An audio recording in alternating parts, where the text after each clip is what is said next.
Oh no, it's actually just Gabby and Marc Almond. As promised, we want to find out a bit more about you. Sure. Pop icon. Wonderful songs you've done in the past, and your new one's great. Oh, thanks, Adored Gabby. and Explored. Yeah. Is that how you feel about you? Well, Adored and Explored is about being sort of feeling downtrodden, rejected, neglected, feeling down with your life and wanting to kind of become fantastic and fabulous, be a star. And it's about being in the gutter and looking at the stars and everything. Have you been in the gutter? I think I've been in the gutter many times, yes, but I've always clawed my way out and found the stars again, though, I think, you know. So Where are you now? I'm in the stars at the moment. Wonderful, that's what I like to hear. Now, somebody who's having a bit of a hard time, and he's admitted it to the papers, we've got a story of Steve from Coronation Street. Yeah, I feel really sorry for him. Junkie. Yeah. You've been there yourself, haven't you? Yeah, I know what he's going through and what he's feeling. I mean, having to wake up in the morning and saying, you know, I'm a cocaine junkie on the front of the Sun, you know, and I feel really sorry for him. You know, he's kind of a young guy and he's kind of, you know, and so I can, you know, but I think there is a way out. You know, you can sort of overcome it. I mean, the main problem that I had in things was I had a 10-year addiction to sleeping pills and Valium and tranquilizers and things, which was a particular nightmare. When you woke up in the mornings, what was going through your mind then with this sort of addiction? Well, I suppose, you know, being on things like Valiums and sleeping pills and things like that, there's not an awful lot going through your mind, you know, you live life in a complete fog, you know, and I was just I was obsessed with kind of finding, you know, just storing pills and stashing pills, and you are living a lie, you know. I'd wake up every day, I'd feel agoraphobic, I'd feel my life was falling to pieces, I'd be paranoid, I'd be reclusive, and it's you know, you do go through a lot of hell. Did you ever want to end your life? Did it ever get that dramatic for you? I suppose a lot of the times I felt at a real low, at a real rock bottom, you know, and I felt like, how am I going to get out of this, you know, and I really had to come to the situation where I had to face up to things in my life.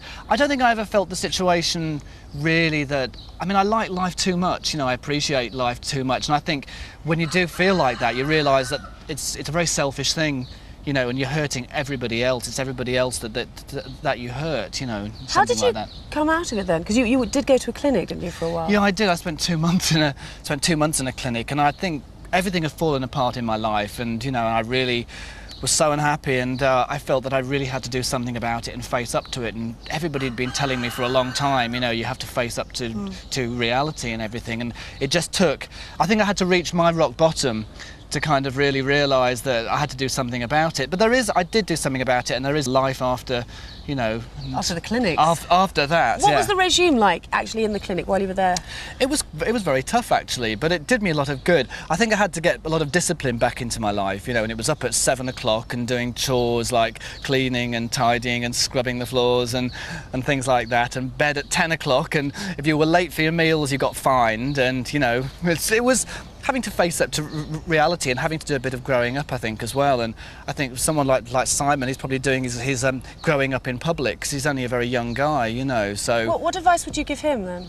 Well, I think that it'll be a shame, because I think it's a great character he plays in Coronation Street, and I think he's got a great future ahead of him, you know. And I think you just got to get, you know, you just got to decide what's the most important thing in your life and get a bit of reality, you know. So. But you've really put all of this behind you now, though, haven't you? It's all behind me, yeah. It's a new health regime for you. It is behind me, yeah. So it is. I feel, you know, you know, as I say, I've done every single drug in the world 2,000 times, you know, and now I want a different experience of life.